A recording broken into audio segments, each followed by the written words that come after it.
కొందరు వ్యక్తులు ఎప్పుడూ ఆవేదనలో ఉంటారు. దూరం కారణంగా వాళ్ళ ప్రేమ ముగిసిపోయిందని చెప్తూ ఉంటారు. కొందరు ఇలాంటి వ్యక్తులు కూడా ఉన్నారు. వాళ్ళు దూరాల వల్లనే ప్రేమ పెరుగుతుందని చెప్తూ ఉంటారు. ఇక కొందరేమో దగ్గరకు రావడం వల్ల ప్రేమ పెరుగుతుందంటారు. కానీ నిజమేమిటంటే ఈ దూరాలు ప్రేమను కొలవటానికి సాధనాలు ఏమాత్రం కానే కాదు. గద్దకోకిల్ని చూడండి. సంవత్సరం మొత్తం వర్షం కోసం ఎదురు చూస్తూ ఉంటుంది. వర్షం పడాలి, అలాగే తన దాహం తీరాలి అని. వర్షపు చినుకులను తప్ప అది మరెక్కడా మరో నీటిని తాగనే తాగదు. ఇప్పుడు చెప్పండి, ఈ దూరం కారణంగా వాటి ప్రేమ ముగిసిపోయిందా?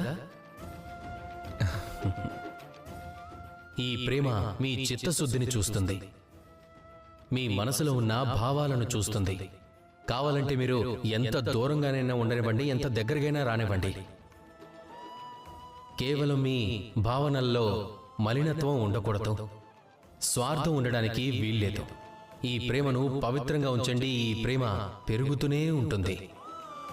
రండి, అలాగే నాతో పాటు ప్రేమగా చెప్పండి, రాధా కృష్ణ.